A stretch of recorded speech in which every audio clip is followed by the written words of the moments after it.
बाप और बेटे और रूह कुदस के नाम में आमीन।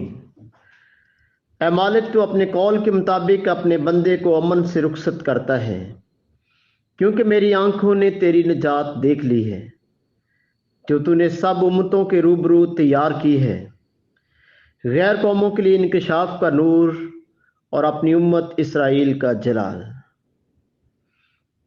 आप सबको बिशप हाउस फैसलाबाद की तरफ से सुबह का सलाम। आज हम पाकमा कलीसिया के साथ मिलकर खुदावंद यीशु मसीह के हैकल में नज़र किए जाने की ईद मनाते हैं। खुदावंद यीशु मसीह की पैदाइश के मौका पर वहां एक शमौन नामी शख्स था। वो रासबाज, दीनदार और इसराइल की तसल्ली का मुंतज़िर था। रूहुल कुदस उस पर था। उसने अपनी सारी जिंदगी इस खूबसूरत लम्हे को देखने के लिए गुजार दी थी कि वो मसीहा का दीदार करेगा। वो भी दूसरे यहूदियों की तरह ईमानदार और वफादार था। रूहुल कुदस ने उस पर अय्या किया था कि वो अपनी मौत से पहले मसीहा को देखेगा, और ये तब मुमकिन हुआ जब मुकद्दसा मरियम और हज़रत यूसुफ बच्चा यीशु को हैकल में नस्र करने के लिए लेकर आए। आइए इस लम्हा पर गौर करें। ये लम्हा शमौन के लिए बहुत ही खुशगवार और खुशबख्त था, क्योंकि उसने अपनी सारी जिंदगी पाकीज़गी और वफादारी में गुजार दी थी, और वो जानता था कि जब तक वो नजात दहिंदा को यानी खुदावंद को देख ना ले, मौत का मज़ा हरगिज़ ना चखेगा। वो बरमला तौर पर इकरार करता है कि मैंने नजात देख ली है। मेरे अज़ीज़ों, अमूमन हम इल्म रखते हैं और अपने इल्म को अपनी 5 हवास खमसा के ज़रिए जानने की कोशिश करते हैं।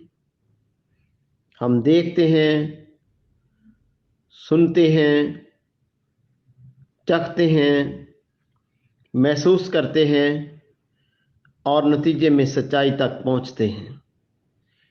लेकिन शमौन ज़ाहिरी तौर से नहीं,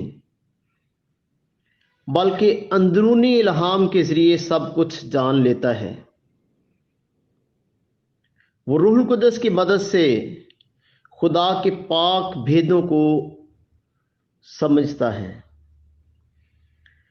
रूहानी और इल्हामी इल्म में कुव्वत और ताकत है कि वो हमारी सोच और हमारी जिंदगी के अक़दार को बदल सकती है।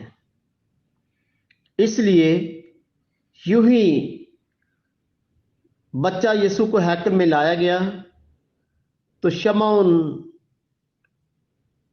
पुकार उठता है, और अचानक उसे देखकर महसूस करता है कि ये वही बच्चा है जिसको वो एक दिन देखेगा, जिसको वो एक दिन देखने का मुंतज़िर था। उसके लिए वो लम्हा खुशगवार और नजात बख्श था।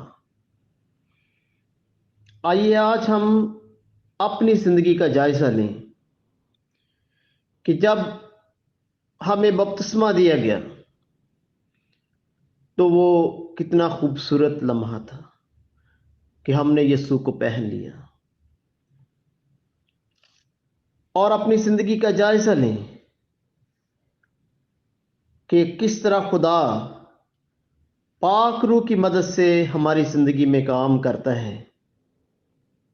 जब हमने पाक रूह की मदद से खुदा के मिशन को, खुदा की रज़ा को, खुदा की मर्ज़ी को जाना,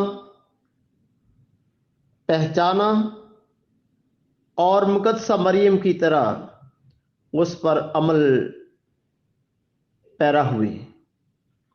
آئیے ہم خدا کی دن رات محبت، شفقت اور مہربانیوں کے لیے شکریہ ادا کریں۔ خداوند سے فضل مانگیں کہ وہ ہمیں بھی پاک روح کی مموری عطا کرے تاکہ ہم اس کے پاک بھیدوں کو اپنی روزمرہ زندگی میں سمجھ سکیں اور خدا کے منصوبے کے مطابق اپنی زندگی گزار سکیں۔ خداوند ہمیں یہ فضل بخشے کہ ہم بھی اپنی زندگیوں کو خدا کی نظر کریں، خدا کے کلام کے مطابق زندگی بسر کریں اور ہمیشہ خداوند کے جلال کے لیے، خداوند کے نام کی بڑائی اور بزرگی کے لیے کام کریں۔ مسیح خداوند کے وسیلے سے آمین۔ باپ اور بیٹے اور روح القدس کے نام میں آمین۔ آپ سب کو خداوند یسوع مسیح کے ہیکل میں نذر کیے جانے کی عید بہت بہت مبارک ہو۔ آمین۔